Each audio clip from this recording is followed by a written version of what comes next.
Hello, hello. Happy Friday. We made it. Yes. September 26th. And yeah, I want to make sure you guys can hear me okay. Okay. Thank you. Wow, Wayne. I want to get into a couple things with regard to Diddy because we're basically ramping up to sentencing. Okay. So with that said, we're going to give it a few minutes. As we do, I'm going to come back and we're going to hit these topics. Okay. And just to give you a little bit of a heads up, we're going to talk about Dr. Manzaro, okay, made a declaration for the government on the government's behalf, but about a few things, okay, and specifically Brenden Paul, who testified supposedly for the government, but it seemed to be more for Diddy. Um, he accuses him of perjury and gives us the reasons why. And he said a couple other things. I'm going to read his affidavit. Then I also came across some of those character letters that I talked about yesterday. I was able to go into Pacer and see some things, y'all. So that's why I'm back. Because, child, some of these letters. And some of them are from just regular lay people. Some of them are from entertainers. And some of them are from inmates. There's a separate filing of these letters, and a lot of those people are inmates, and they are really applauding Diddy for this course that he's teaching, child, called Free Game with Diddy. Did y'all know he was teaching a jail course? Yeah, I didn't know that. We're gonna get into that. And I want to talk about, Maurene Comey, who was the lead prosecutor on the case.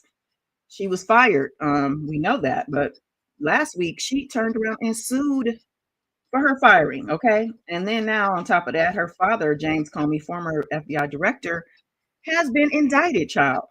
So we're gonna get into these things. And I see y'all coming in. I'm gonna shout y'all out as well. We're gonna connect. But yeah, just a couple minutes so we can give the algorithm time to do what it do or do what it don't. But let's get it.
All right, all right, all right.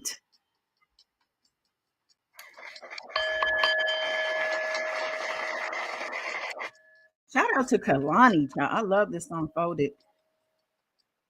Yeah, come pick up your clothes. They folded because the door is open a little bit. Better come get these clothes while this door is still open, child. So, I'm just back here gathering my things. I had switched the tab over prematurely. That's why the music probably got a little bit um what's the what am I trying to say? The music got low because I switched the tab prematurely. So, it's been a minute, y'all. I haven't been here for a minute. So I'm a little rusty. But I want to say what's up to everybody who popped in today. Faye, what's going on, Mama? Wow, Wayne, thank you for your contribution. Black Letter Law. Yeah, so much to unpack. Love Warrior, what's up, baby? Juty. Juty, I got the tea, baby. What's going on, Miss Juty? My favorite Canadian. All right, so let me um let me cut this music off, child, because they continue to ding me for this music. And I haven't stopped bothering to edit the music out. I don't really care. They say I'm blocked in certain territories, whatever. So, we're going to talk, like I said, about Diddy. Yesterday, I came back after probably over a month of being live, child, to basically go to court and see what happened with that hearing, the acquittal hearing. And the judge has yet to decide on that. But in the meantime, I had to go see what was going on in Pacer because, like I said, I haven't been live for a while and I haven't been in Pacer either. At the same time, I've seen certain headlines and certain content creators covering certain things. And, I might listen to some of the commentary, but it ain't nothing like seeing it firsthand. And I want to talk about some of the things I came across. So before we do that, though, I want to get into the recap of the trial on a couple of platforms. On this lady on TikTok, she gave a little bit of insight of what was going on in the actual courtroom. She was there, how Diddy looked and whatnot. Speaking of which, did I send that to myself? We got to see how they drew Diddy yesterday, child. He is looking like he is really down bad. Okay, let me send this picture real quick to myself so I could put it on the screen. I thought I did that real quick because he's looking real ho, ho, ho. Merry Christmas-ish. Okay. And I really do. And I'm also going to play a little bit of what TMZ had to say. They had somebody as well there. And his commentary was interesting too about what did he look like and all of that. Okay. Sending. Okay.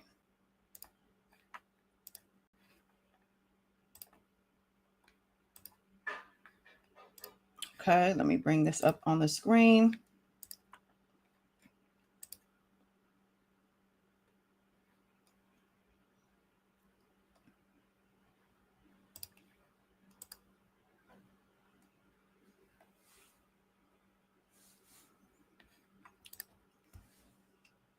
And there it is. This is how they sketched him yesterday. The hair and the beard giving Old Man River. Now, we know he was playing that old man card, putting them glasses at the tip of his nose and all this. But this is it. Don't insult Santa. I hear you on that.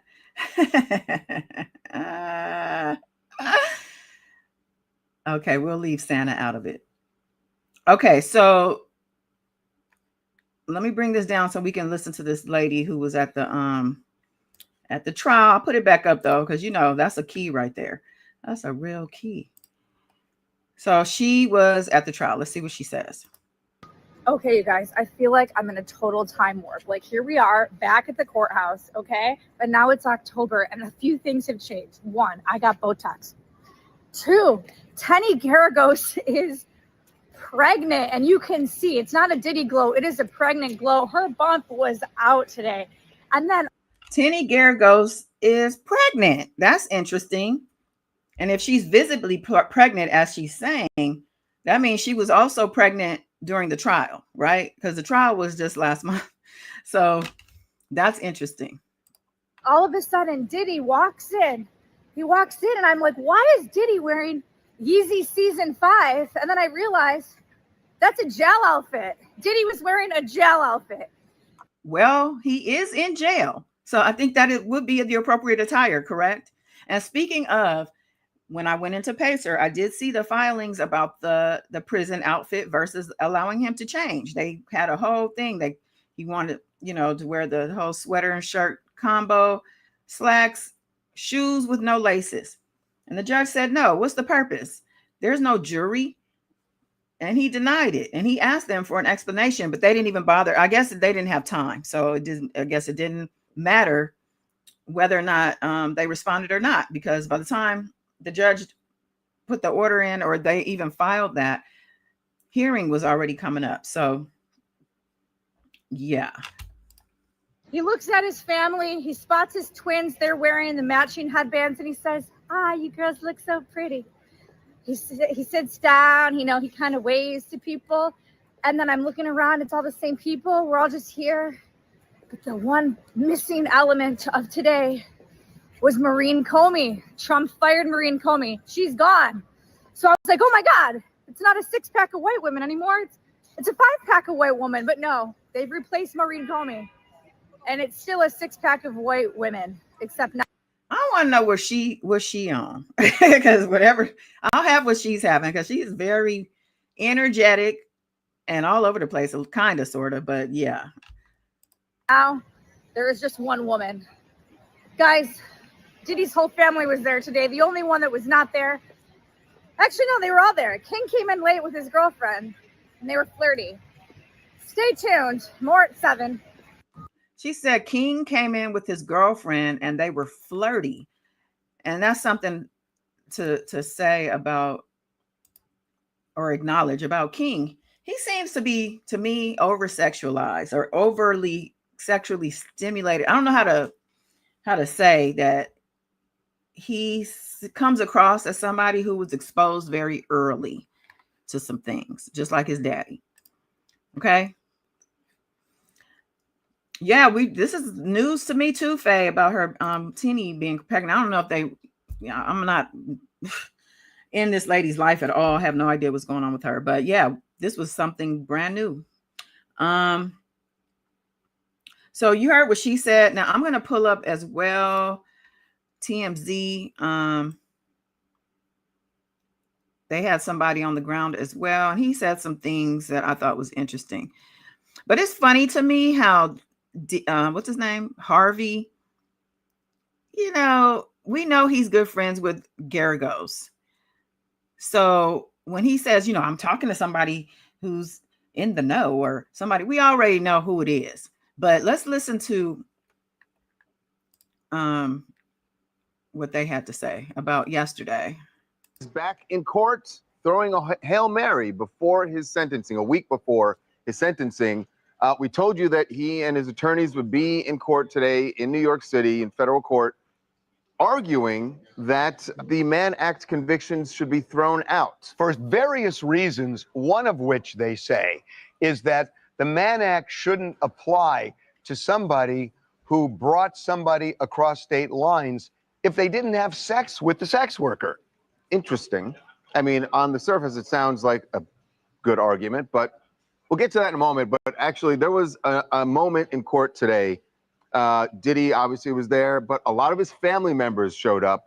And there was, after the hearing, an emotional moment where he actually got to speak to his family members. And Jacob Wasserman was in court for us. Our guy. Yep, our guy was there. And Jacob, what happened? What did Diddy have to say to his family? All right, so I'm going to give you the play-by-play. So it ends He's huddled up with his attorneys. And by the way, Diddy's wearing his full-on jumpsuit. We usually see him in a collar and in a nicer outfit. That wasn't the case today. He looked like a prisoner.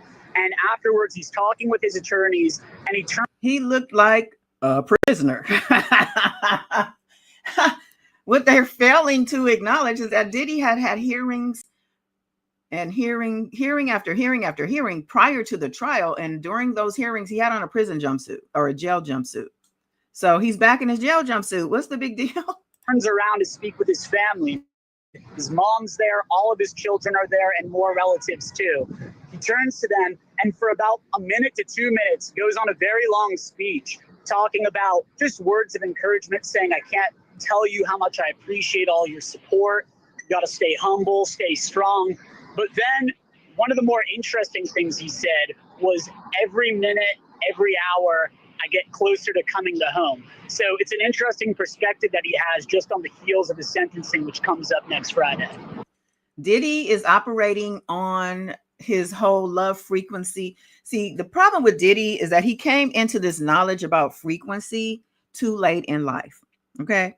He was operating on a low frequency, low vibe, really demonic, honestly, spirits working through him for years, decades. And now when he came, right before his love album, he's love this, love that, frequency, this. See, he found out how this thing works. You attract whatever frequency you're putting out is what the world is going to give you back, is what the universe is going to give back to you. You can't see frequency.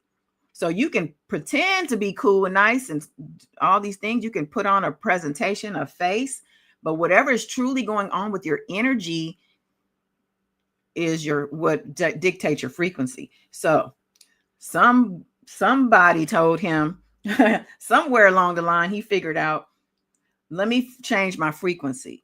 And it's probably happening around the time he figured out he was about to get in trouble. I'm pretty sure before the indictment and before the raids, he knew this was going to happen. He already knew he was being watched and that the feds were talking to people and all of that. He knew what was happening. So he had to figure out, how do I beat this before I get beaten? I need to beat this. And they told him about frequency. And so right now what he's doing is he's I'm sure faking it till he makes it. I'm pretty sure he's doing everything he can in that jail cell to, keep that vibe up, keep that frequency high enough to where he can attract the outcome that he wants. This is manifestation. But let's finish with this one, this guy. So, Jacob, I've got some recon on this.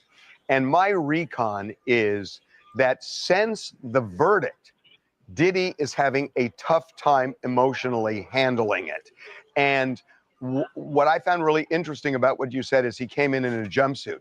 And one of the reasons I was talking to somebody about this might be that at least the trial for him was a diversion, that he could get out of jail. He could put a suit on or a sweater on. He would be in court.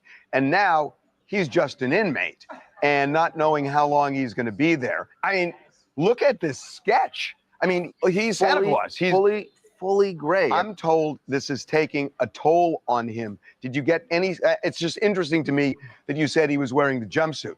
You getting any sense of that? I'm sure you're right, but what he's always done every time he's come into court is put on a smile.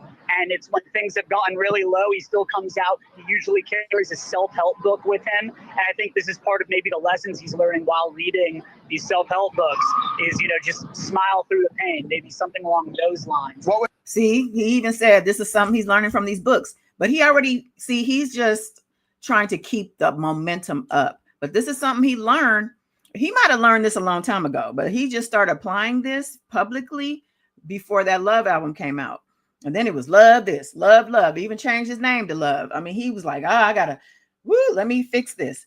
And Juti, you are right to say, you can't just manifest. It's not, you can't be doing all this dirt, digging graves for people, digging for other people, and you're not going to end up in one.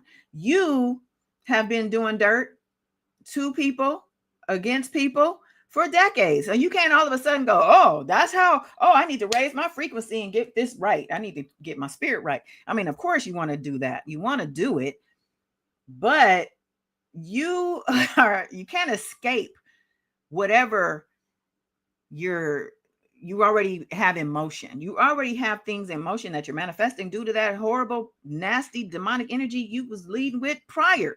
That's still happening. It's still, you did enough of it to where you probably got a whole lifetime of manifesting from that. This new thing you're doing could maybe work for you for next lifetime. Maybe your soul might get a little redemption, but I don't see all of a sudden you, Diddy, turning this around where you're just on top of the world. Now you winning. No. I don't think so. Exactly. Self-help. And I'm pretty sure people are sending him books. I mean, when you hear some of these letters, okay, these people are delusional. And I'm going to tell you, there's a set of these letters I read, which I'm going to go through some of these. I had to look up each person, because each of these people, I think, were in the entertainment business at in some capacity. So I knew they would be online. Only one lady was not online, and I see why. I found her, but she herself doesn't have, from what I can tell, public platforms. But some of these people are so just self-consumed. I'll get into that when I get into these letters. Let's just wrap this up real quick. What was the title of the book? I don't have it off the top of my head. And you're fired. You need to get the name of the books. You should be seeing all the details. You in the courtroom. That's what you're getting paid for. Is his name Jason? Jason, do your job. Okay. All right. Okay. But See, Harvey's mad. Okay. You didn't get the name of the book. What the hell? What the helly? But keep in mind, his kids don't see him that often. I think just as a parent, when he sees his kids and the people who love him most, he doesn't want them to think that he's suffering. He wants them to think he's doing all right. So he comes, he blows kisses. He was chatting with his mom, told her she looked beautiful, blew her a kiss, chatting with Justin, Christian, clearly very happy to see them. So, and it was honestly a pretty nice moment. You were in court, and they were arguing that this conviction should just be thrown out based on the elements of the Mann Act and other issues too. How is the judge? The judge hasn't ruled yet, and he's going to issue a ruling at some point in the future. How was he receiving this? Could you get any read? As usual, I think the judge was being incredibly even-keeled, and sometimes it felt like he was siding more with the prosecutors, other times more with the defense. An interesting analogy he made, referring to the Mann Act, that I thought was just a good way of summing it up. He gave the defense an example and said, so just to understand about your definition of prostitution, because that was a big point of contention. He's saying, for example, if a businessman takes out a client to a brothel and the businessman pays a prostitute to have intercourse with a client, is that prostitution? To which the defense said no. So I thought that was a good way of kind of summing up their position on how they define prostitution. Yeah. Yeah. I mean, that is their argument. I don't know. What do you think? Well, I think that's a long road to hoe for them, right? Is that the right phrase you want to use? Yeah. They think they're so funny and clever. A long way to hoe. Who even uses a phrase like that? Would you like to rephrase, Counselor? No, I wouldn't actually. Man, puts it perfectly. It's a difficult argument to make, right? Because he allegedly, what he's been found guilty of is actually paying people to come across state lines in order to have sex with somebody else. You're still paying for the prostitution services. You're just not the person having sex with them. I don't think that's a material difference. I think it's a difference without a distinction without a difference. Let's say you're right. Let's say you're right. Does it still have an impact on the judge's sentence where he says, yeah, it's a violation of law, but I kind of get the point? I mean, does it have an impact on the sentence? You have to believe that he wasn't. It would be better for him if he could say, I had nothing to do with setting up these. Or if I wasn't the one paying for it. I didn't even know that this person coming in. The act of prostitution is to pay for somebody for sexual services. Not necessarily that they have sex with you. He is the one that's that's not their argument. Metaphorically writing the checks. And once you do but that, will it have an impact on sentencing? It's interesting. Maybe the judge because there was no proof of force, fraud, or coercion. Yes. So essentially, There was definitely proof of force, fraud, and coercion, Harvey. The jury just didn't put, they just didn't put the pieces to the puzzle together is all. However, the judge is definitely going to consider, I believe, the distinction that the defense is making about prostitution. The judge is going to consider that because he's going to say, well, their idea of prostitution is not what the actual term definition of prostitution is. So I'm not even going to consider nothing they're talking about because they're not even defining it properly. The judge he has a lot of leeway with his consideration. He can consider things that weren't even made public in the trial, things that were filed in the trial that weren't made public, testimonies that were not allowed in, or evidence that wasn't allowed in, things like that. All that stuff he can look at. And the judge, I think he's already made up his mind, to be honest. What the judge is left with is there was consensual sex between his girlfriend and the sex worker, and he watched. Yeah. Will that have an impact on sentencing? I think it might. We're stuck with this situation, the judge is, where the judge has a lot of leeway, but at the same time, he's a first-time offender. He's never been convicted of this crime before. He's a first-time offender. It is something that was done with just he and his partner in the privacy of their own homes or hotels or wherever it was. I think there's a lot for the judge to hang his hat on, that this guy doesn't deserve a long time sentence for these crimes, which in the modern day are, I know they're frowned upon, I know they're illegal, but they're not looked down on with the same sort of puritanical look that I think we had about prostitution going back 50 years. And again, this case was really supposed to be about sex trafficking and force. It was. And it didn't happen. It was. And so 5 years, the prosecution's asking it seems like an awfully long time. It seems like an Why does it seem like an awfully long time when the maximum sentencing is 10 years? They're asking for 5. I think that's fair. Awfully long time. Hi, okay. So let me see what y'all are saying. He's getting his karma. That's right, Faye. They are so annoying. I really hope the judge will give us the justice he lacked in the trial. I agree. I mean, I think for me, that's the bottom line. That's what I'm looking forward to. And I believe the judge is going to give us what we want. I think he is going to, I don't think he's going to walk out that same day as the sentencing. A lot of people feel like if he is not going to be allowed to do that, they think he should be allowed to do that. And I definitely don't agree with that. But I think he might end up with a couple years, and he more than deserves it. So now I want to pull up this declaration by Dr. Joseph Manzaro. Now, this person I found out by just looking into him after reading this today. He also has a lawsuit. He also has a lawsuit against Diddy. And I have that information as well. So let's talk about this Manzaro. I tried to find a picture of him. Trust but document. I've never heard that long road to hoe. You said it's a country saying. I ain't never heard it, but I'm not in the country. So I guess that's probably why. I knew what he said. I understand it. Can you imagine having to hoe a road? Come on. Okay, so let's get into this Manzaro thing because this was interesting to me. So the government submitted this on September 10th, and this is a declaration of Dr. Joseph Manzaro, D.O.D. I never heard of a D.O.D. I heard of a Ph.D., but let's read what Dr. Manzaro has to say. Okay. I, Dr. Joseph Manzaro, declare as follows. I am over the age of 18. So he does all the things that he has to, I'm over the age of 18 and competent to testify. I make this declaration voluntarily based on my personal knowledge to correct and supplement the record in above captioned New York City matter. And the above captioned New York City matter is United States versus Combs. He's saying, I need to clarify some things because some things got mixed up. Okay. Now he says that this declaration impeaches sworn testimony given by Brenden Paul. Okay, Brenden Paul. Let me put his picture up. We know who Brenden Paul is. Yeah. Hi, Sosa. Welcome. Baking soda. Is this a spam bot that I have here? Okay.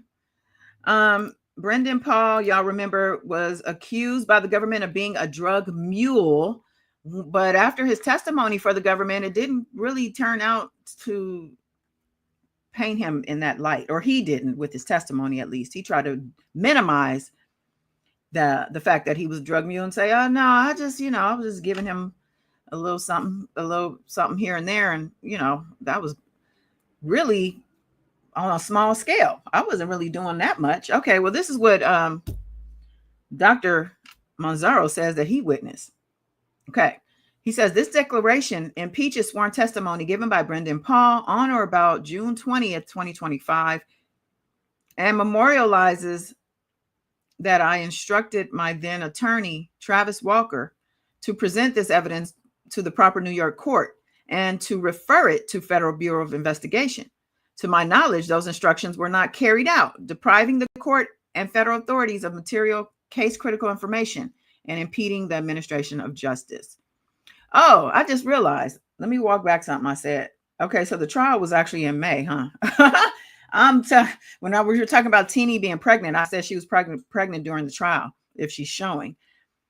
But it's October. so if the trial was in May, then she may not have been pregnant, or she may have just gotten pregnant at the time. Anyway, back to Dr. Manzaro. Here's what he says he observed. In the early morning hours of April 3rd, 2015, in Deerfield Beach, Florida, I personally observed Brenden Paul arrive under cover of darkness after an overnight ride from Ohio on a high-performance motorcycle. He described traveling at extremely high speeds, up to approximately 200 miles per hour. I then personally witnessed Mr. Paul receive a shipment of 2 kilograms of narcotics, 1 kilogram of coca, and 1 kilogram of what was believed to be methamphetamine from Eric Mejias, a known supplier. So he even tells who the plug is. A price of $20,000 had been discussed in advance. No money was exchanged at the handoff, consistent with an established delivery system rather than a casual one-off transaction. In my presence, Mr. Paul discussed prior and future deliveries and described specific evasion methods, including A, using thermal blankets to obscure heat signatures from aerial or roadside detection. B, diverting into ravines and wooded areas using their motorcycles' off-road capabilities if spotted by Florida Highway Patrol. Oh, so he's trying to plan how he's going to hide the stuff as he's transporting. And he's saying if he gets spotted on the highway, he's going to dip off into the woods because he's on an off-road. Okay. And C, pre-planned routes and timing to avoid law enforcement. Mr. Paul admitted he got the job through Christian Combs via Instagram and described his role as a transporter.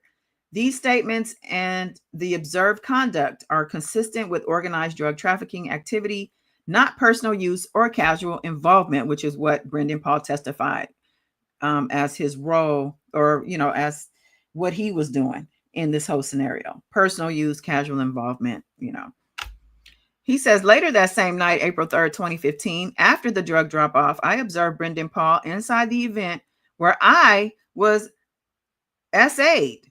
He says tortured, actually.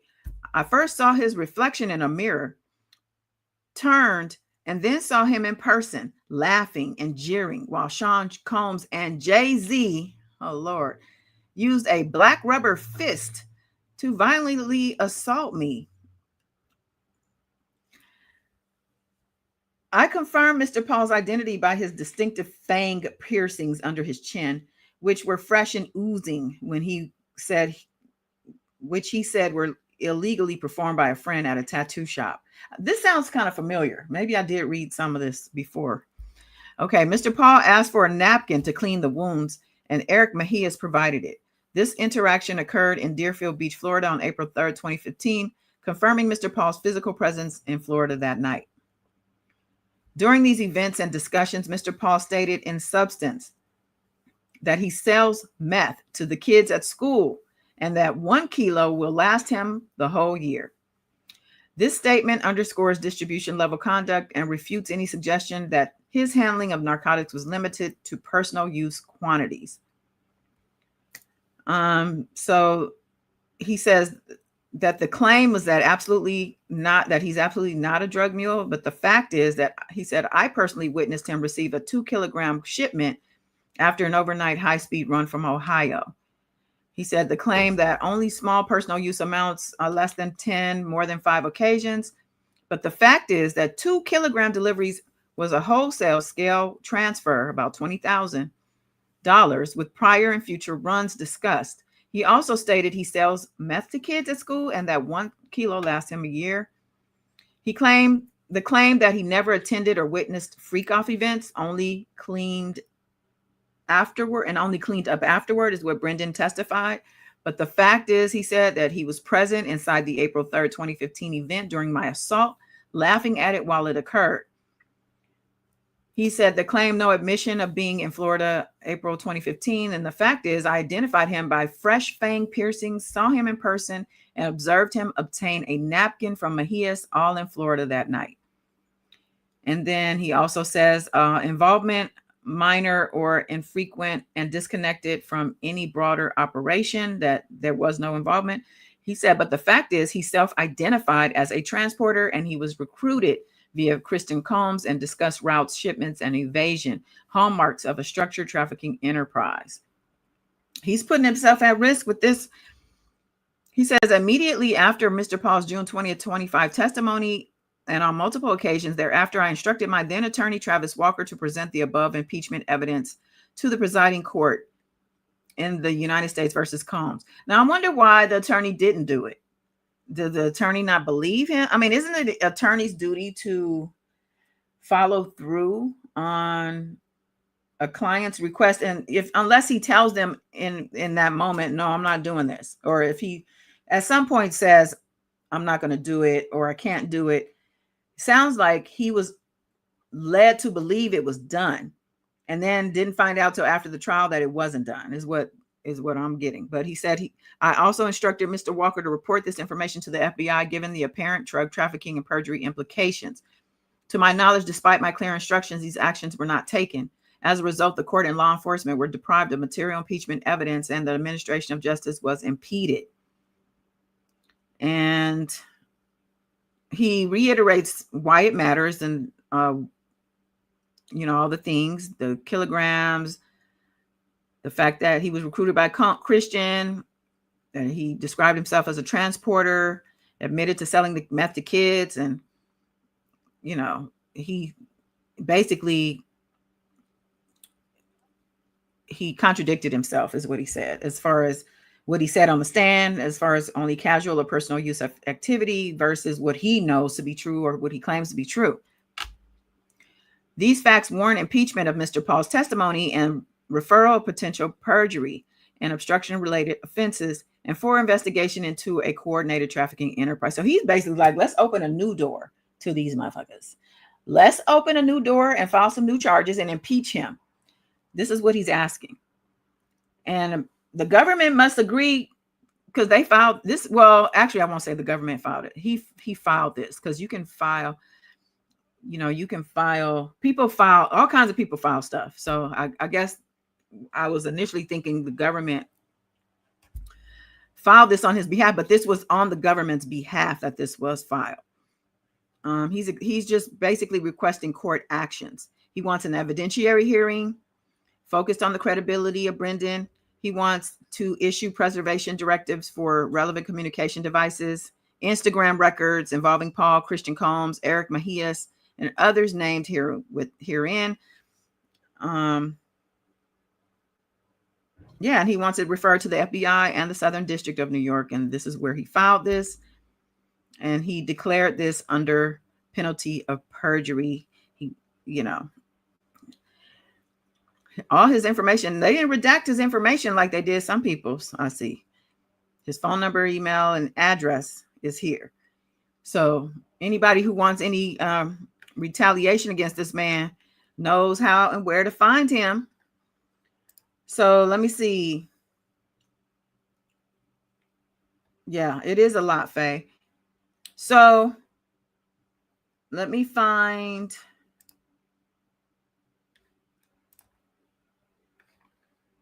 this thing about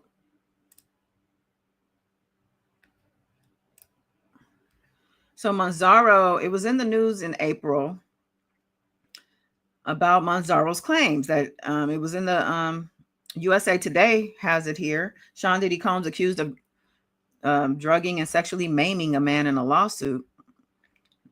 And this lawsuit was filed in, the Southern District of Florida. And he's suing Combs for sexually exploiting him in a targeted revenge plot in 2015, according to court documents. Everything I said in that affidavit is what he's claiming.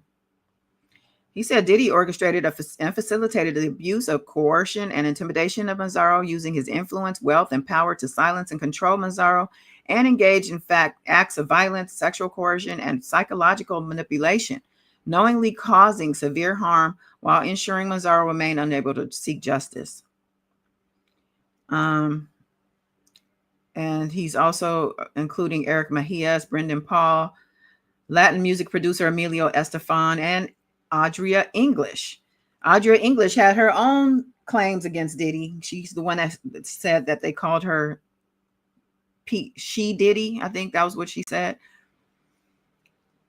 And yeah, it says that she brought her own suit against Combs in July of 2024 and claims of being trafficked.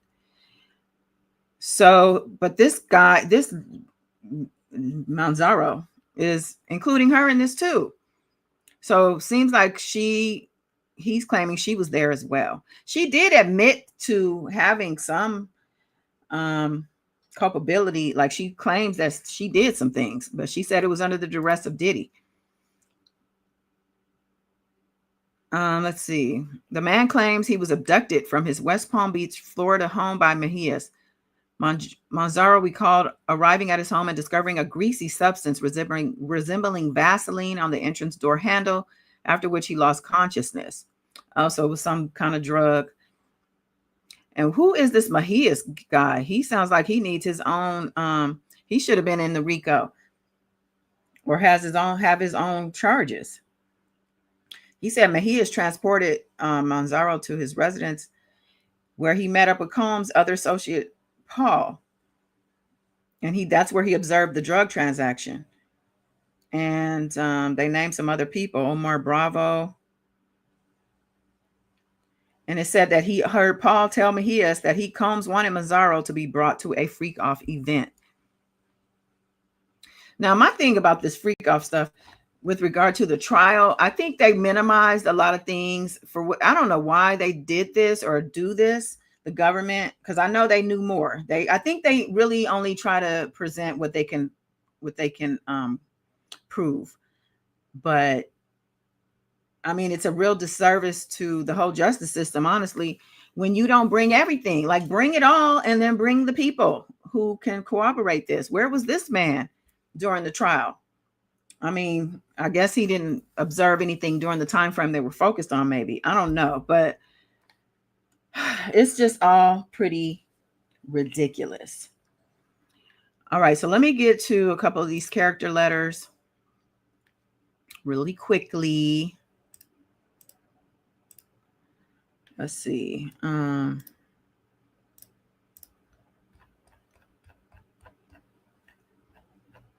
Kicked me all the way out of Pacer. Okay, character letters is document 510.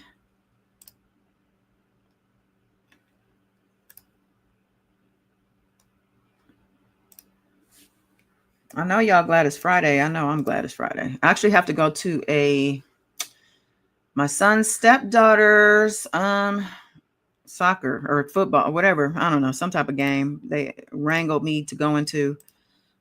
So that's why I'm coming on a little earlier today. Hold on, this thing is slow.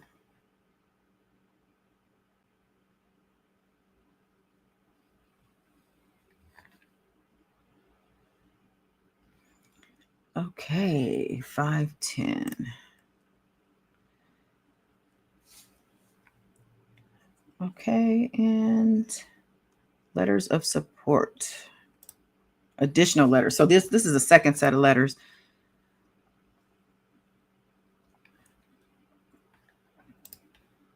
Okay. Let me take his picture down. We're done with Brenden for the moment.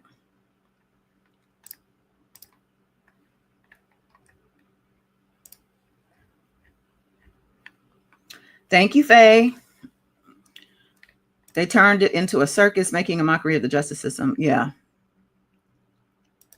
Seems like the beginning of something. I hope it is, because it's too much to just, bury at this point.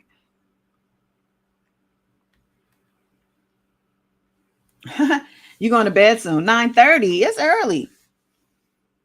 Okay, so let me get to some of these letters. And now I'm going to pull up these pictures of these people too, because you need to see who we're dealing with when it comes to who's saying this stuff. Okay, so my name is Aliana Al-Maula, a friend of Sean Combs. Okay, let me pull her up while I read this. Actually, I'm gonna pull up her Instagram. Or her TikTok. I think I have. Hold on.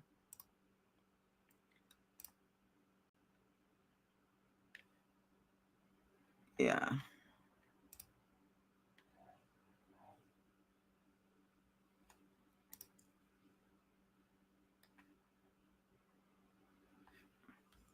Let me find a good little something to pull up on her real quick. I don't know. Well, these are just pictures, but I think it's a slideshow. Okay, so this is who wrote this letter. Happy weekend, Trust. Thank you for stopping. Appreciate you. Faye said, letters to Diddy just when I thought I'd heard it all. Oh, yeah, he got a ton of these. So he has at least 30 letters, okay, from different people. I'm not going to read all the letters. This is this girl here, though, okay? I'm sending this letter to shed some light on Sean, who I've known personally throughout the years. The person that a lot of people from the outside never got to see up close and personal. This man is one of the most heavy-hearted, charitable, and compassionate men I've ever met. He is someone who has had his best days and his not so greatest days. His best days were filled with so much love, accomplishments, laughter, and of course, family time, which meant the world to him. His not so greatest days were filled with depression. He would often want to be alone during those times. He would go for long walks, sit by the water, or find somewhere he can just sit alone with his own thoughts. The current years I've been around him, he was never abusive to me, nor did I witness him being abusive to others. He was always encouraging anybody who came around him to be happy, stay in the light, and most importantly, give love and respect to one another. I believe he still is that man and thought I should share this with you so you can know a bit more of whom Sean is from my own perspective. Kind regards, Aliana. Now, Aliana looks like a child, first of all. If you see, let me pull up a video. No, this is another slideshow. She always has something. Let me see if I can find something with no glasses. She has a lot of videos with wine and talking about alcohol. So I'm assuming that, she drinks and does her thing.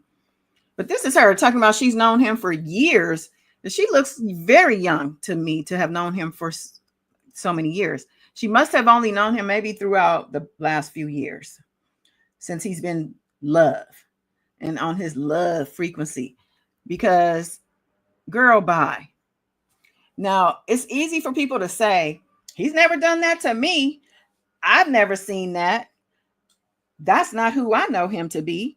I mean, it's super easy to make these claims, and I'm pretty sure the judge will see through all of these letters about people. And to me, it's selfish to say, when there's victims out there, because come on now, there's victims. So for you to come say, well, he's been a perfect gentleman to me and he's all about love, and that's ridiculous. And I think it's pretty selfish, because what if it was somebody in your family, your child, your mother, your sister, whoever, victimized by somebody trying to get justice. And then you got all these people because of his standing, you know, his money, whoever his name, these people are supporting him. Oh, child, no. Okay, so I'm gonna read like another letter. I want to talk about this jail class that he's teaching though. Okay, who else wrote a letter that I looked up? Now, a lot of these people, like this woman, Charlotte Asbury, are in the business. And of course they're gonna defend him because they were there during all the times when all this stuff was going on. Like this woman, listen to what she says. My name is Charlotte Asbury. I have worked, let me find her because I found her as well. I found her. Let me pull her up. Let me see.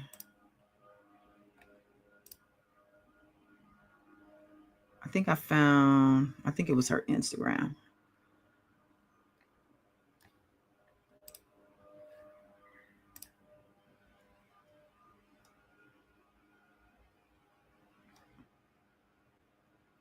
Come on, Instagram.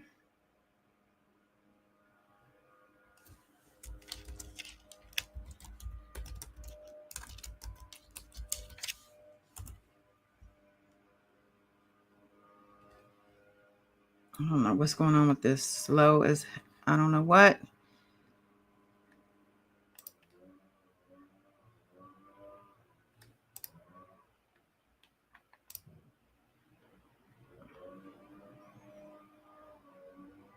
Charlotte's.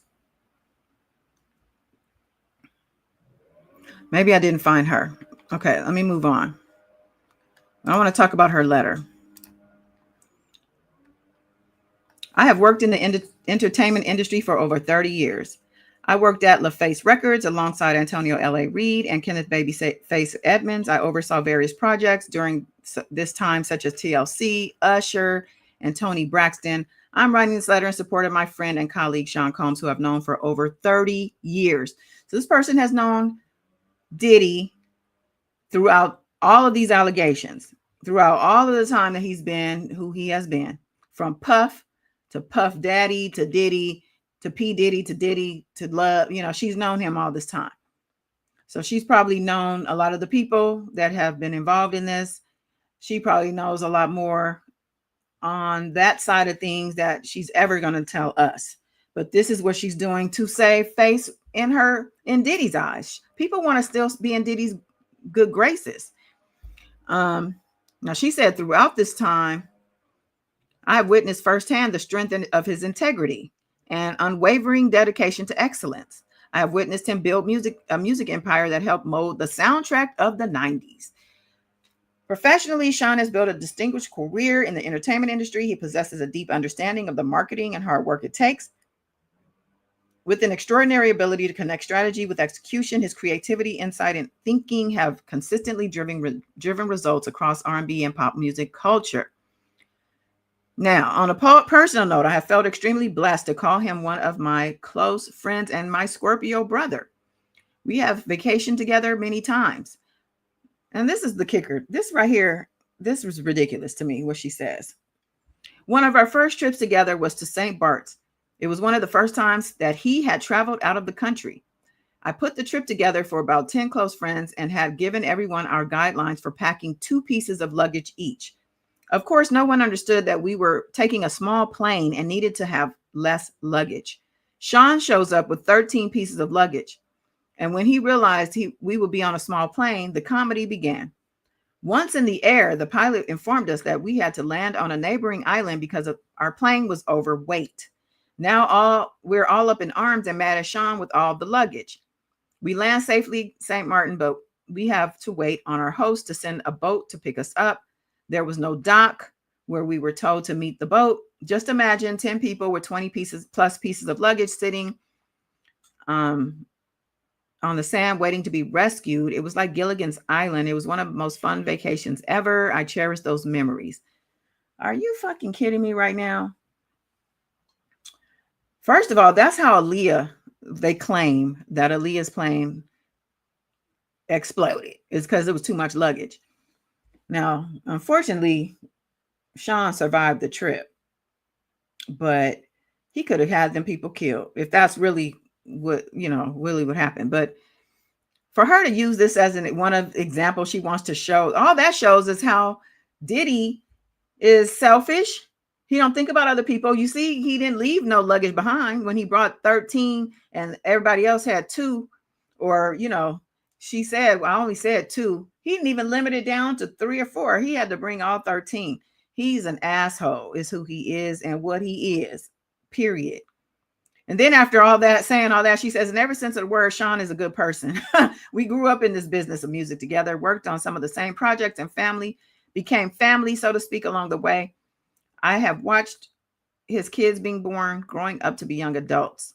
I know him to be dedicated to family and close friends, and asked that he be given a chance to show his family the true person that he is. See, this is the type of things. Okay, I don't have the time. I wish I did to read more of these letters. And there's also letters from inmates that I wanted to touch on. Maybe I'll do a separate live with that. But because I wanted to point out a lot of these letters, people say things like this, for instance. I asked that he be given a chance to show his family the true person he is. Now, what that says to me is that his family has never seen him as a good person, because she's asking that his family be given a chance to show his family who he truly is. So what she's saying to me is that he's been an asshole and a jerk all this time, and he just needs the opportunity to show his family who he really is, because I know this person. Why would you know who he truly is, but his family doesn't? I don't think so. Yeah, she is. A lot of these people say similar things. They say little things like, he's been humbled by being in jail now, and he's going to do better. It's just so annoying. And then on top of that, it seems they've allowed Sean Combs to teach his inmates. I don't know if this is an orchestrated class or structured class, or if he's just sitting people around in his dorm and holding a classroom, and probably for the benefit of the judge for his sentencing. I don't know how long he's been doing this. I know that I saw one of the letters or something that I saw, maybe it was in this article, that it was August of 2025 of this class was August 2025. So it sounds like it's new, but it says that he spent a chunk. It says spent like he's not still there, but he spent a chunk of his time in jail over the past year, instructing his fellow inmates in the ways of business management, entrepreneurship, and apparently how to be more like not prison, but in jail. Who's sitting in jail? Nobody wants to be like you. When they refer to people wanting to be like him, they're talking about his wealth and his success. As a person, he's an empty vessel. He is just demonically held. He has been infiltrated. I don't think he was born demonically possessed, or he might have been, because I don't know, because his mom, honestly, it wouldn't surprise me. And even with things that come out, about different rituals with the pregnant Kim Porter, people say it wasn't true what we read, that so-called book she wrote, but I believe some of that stuff. She said when she was pregnant with those twins, there was a ritual done with her and her pregnant body, sexual ritual. So this is what, this can affect the baby. So yeah, I don't know. The baby he could have came out demonically possessed. But they say a description and curriculum of the course dubbed Free Game with Diddy was submitted to the court this week, along with testimonials from Combs' students, which are the inmates, and a positive evaluation from the class from the jail unit counselor. Oh yeah, the counselor gave her a checklist. Okay, I gotta pull that up real quick. That is docket 512. Let me pull that up.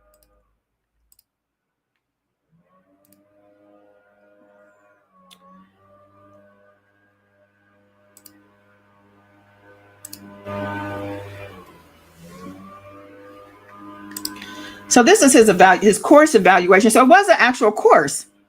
Work performance rating is what it was titled. Excellent class. Keep up the great work. Quality of work, outstanding. Number 5 out of, 1 through 5 out of 5. Quantity of work, outstanding. Drive self exceptionally hard all the time. 5 out of 5. Initiative, outstanding. Has good ideas on better ways of doing things. Interest, eagerness to learn. 5 out of 5. Eager to master job. Wants to know everything there is to know about it. May read up on it on his own time and volunteer to do things that will improve knowledge. Ability to learn. 5 out of 5. He's got an excellent memory. He's learning much more rapidly than most of the inmates assigned here. Never makes the same mistake twice, they said. Need for supervision. No supervision required. 5 out of 5. Completely dependable in all things, they said. In response to supervision and instruction, 5 out of 5. Outstanding. Makes a real effort to please the instructor. Does exactly as is told. Ability to work with others. 5 out of 5. Gets along well with everyone. Very popular. Overall job proficiency, 5 out of 5. Promote the person to a more demanding job at a higher pay rate, ? So he was doing this for 30 hours a week. It was volunteer. And there's no money recommended or no bonus. So obviously this was told for him to do this so you could look good.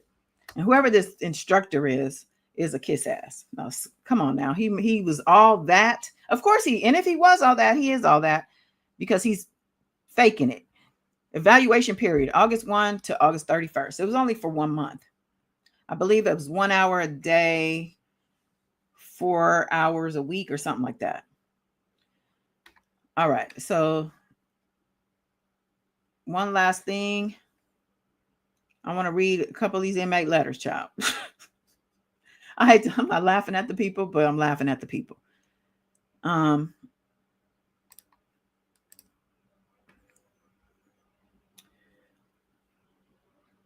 As they assured the judge in their letters. Okay, yeah. So I got to get off the screen so I can pull that up.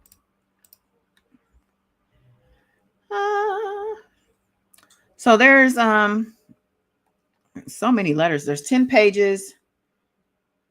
And then there's an additional like 10 or 15 pages of letters. So he got a lot of letters. Like I said, probably 30 all in all. Okay, so the first letter is from Charlucci Finney, and he was one of the guys covering the trial on the outside of the courthouse, rooting for Diddy and interviewing the family. And, he was just, so I'm not going to read his.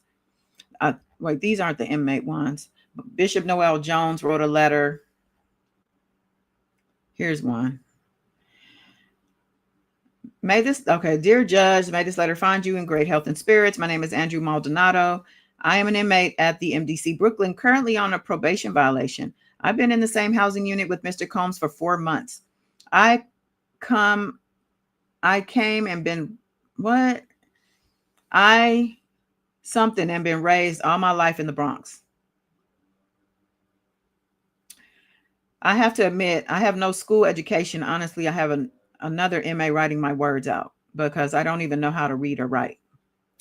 Mr. Combs has inspired me in this short period of time to better myself and want more out of life. I can happily say I've taken the first unbreakable contract with myself that by the time my sentence is done, I will have my GED. And honestly, Your Honor, none of this would have been thought of if I wouldn't have had the one-on-ones I've been having with Mr. Combs or attending a program he has started here in the BOP called Free Game with Diddy, where he's teaching life skills, business management, and entrepreneurship. This man is a walking human being, Your Honor. I hope you find it in your heart to let him free on sentencing day so he can help all the lost souls and guide the culture into a positive light now that he has right his wrongs. Thank you for your time.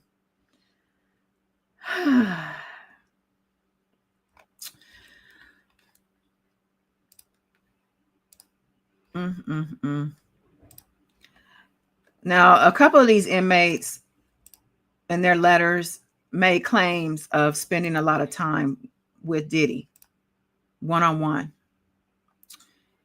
And I have to question what Diddy's doing with these men. He got these men lined up, okay? Here's another one. I'm an inmate incarcerated in MDC, Brooklyn. I've been here for 4.5 years to this date. Since I've been here, I've obtained my GED. Besides my GED, I haven't had the chance to participate in any other programs because there aren't any till Mr. Combs' incarceration. So you're telling me in the 4.5 years you've been in the MDC, you have not participated in not one program until Diddy came. Sound like a groupie to me. He said, and since he's been here in the unit with myself and others, I've gotten a chance to know Mr. Combs personally. And now I can say that I know him as a friend and not a celebrity. I'm going to just correct his misspelled words. And not a celebrate, he put, but not a celebrity. While Mr. Combs has been in my unit, I have seen a great change in Mr. Combs. He brings joy and happiness to the atmosphere in the unit. He changes the vibe positively and constructively to each and everyone. Because of Mr. Combs, everybody in the unit is treating and acting positively toward each other. And for many people, that's a step forward in becoming a better person for when they get out of prison. Mr. Combs is changing people's lives for many in here that is unthinkable. And we got Mr. Combs to thank for that. Mr. Combs cares very much for everyone in here, no matter race or age. And he is making it his business to do his best to make an impact on our lives. And what people don't realize is that he is not asking for anything in return. He's doing this out of the kindness and the chance to give something back to the people who are less fortunate. Well, we want to say that he didn't have any discriminations when it came to the people he abused either, whether race, age, class, it didn't matter. So this doesn't surprise me, this person saying this, but to say that it's because of him that everybody's getting along, it's because of him that we're learning these things. What about when all the claims that Diddy made prior, when he was trying to get out, saying that he was being, that he was scared for his life and he was in danger? What happened to all that? These letters will definitely tell the judge that they were lying. Now, he lastly says, while in MDC, Mr. Combs started a class called Free Game with Diddy. What I take from this class is how to set realistic goals. Oh, my God. Set realistic goals. Oh, where am I at? I lost my place. Set realistic goals that would be easier to maintain, and it's giving me the knowledge and tools I didn't have before. This class is teaching me how to be disciplined. I know by applying myself in this class, it will help me become self-aware of my negative behavior and bad habits, and it will help me achieve goals that I have set for myself before my incarceration, because I didn't have the tools I now have because of this class. I've been in here 4.5 years, but because of this 1 month class, I'm good now. Jeez. Okay, he said that I have a stronger chance now than what I did before because of this class. And the reason is because I'm learning from a person that is teaching me from experience and have to use the same tools he's teaching me with. Mr. Combs lived the life that so many dream about. Here we go. This is how he really feels. Mr. Combs lived the life many dreamed about, and he got it using the same tools and knowledge he's giving me and for his dedication on helping others like myself. I am thankful. Because of his class, I have a purpose, something to look forward to every day. Without his class, there is no other educational programs in this facility. Hopefully one day I can be the one standing in front of a class teaching the same class I learned from Free Game with Diddy. Whoa. So you're telling me, so we have a little student helper. He wants to now be a teacher. He wants to teach Diddy's class, even though he hasn't done none of the things Diddy's probably teaching. And Diddy has changed his life. And you're telling me there are no other classes or programs at all in the MDC? I mean, if this is the case, they definitely need to burn that place down. Okay. Definitely all sunshine and rainbows, GT, now that Diddy's teaching this class. Yeah, that's so true. He was scared, but now he's their inspiration. Exactly. What's up, Queen Keish? I would not even take class seriously as Diddy as a teacher. I know one thing I imagine Diddy doing. Remember, I don't know if you guys ever been in a class where the teacher, I know I had a second grade teacher. She had a paddle with holes in it. Okay. And everybody, no matter who did the acting up, the whole class had to pay for it. If the class was disrupted, everybody had to line up and bend over and get that swat with that paddle. And I see Diddy doing stuff or something like that. Line up and bend over. Okay. Queen, his real school got shut down. Right. I covered that story about his actual school. Maybe he should have taught this class in that school. Maybe he would have saved the school. What's up, Ray? All day. Ray, I think you came in yesterday right when I was getting off and you said you wanted Diddy to get life. I put it on the screen, but I had literally just logged off, but I saw you. Queen said, what was the cost? What was the cost doing hire real teachers? What was, I don't know what you're saying, Queen. Something about him hiring real teachers. What was the class doing hiring real teachers? I'm not sure. Ray said, oh, please, anything to get out of a cell, enough to write a letter. They probably were able to get out the cell to write the dang letter. Diddy, whoever that instructor was or who graded the class, she probably allowed that class to do field trips. She probably, or he or she, I don't know if it was a man or woman, but child, I can't. There's other letters. I mean, but I'm sorry.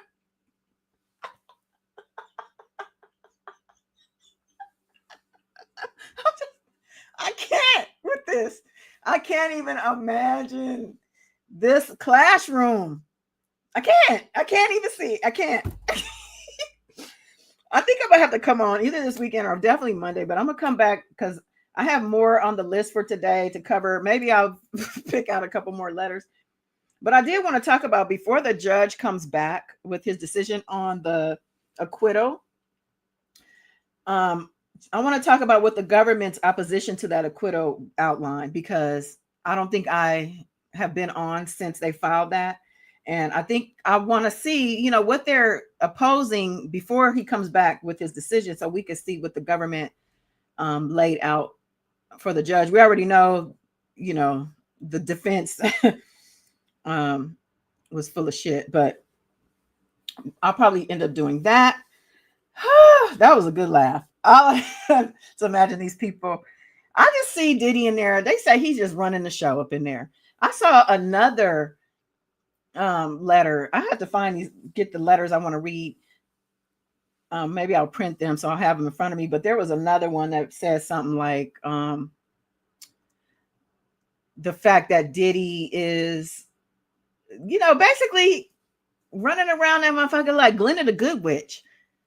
He got his little wand with the star on top, just tapping people's heads. Love, love, love, positive vibes. And I wouldn't be surprised, honestly, Glenna the Good Witch with the whole tutu and the whole thing. Yeah. I'm going to have to end this here. I got to go, y'all. But I appreciate y'all. I love you guys to life. Peace and blessings. Like, share, subscribe. And if you're in the replay, much love. God bless you. Till next time. Bye.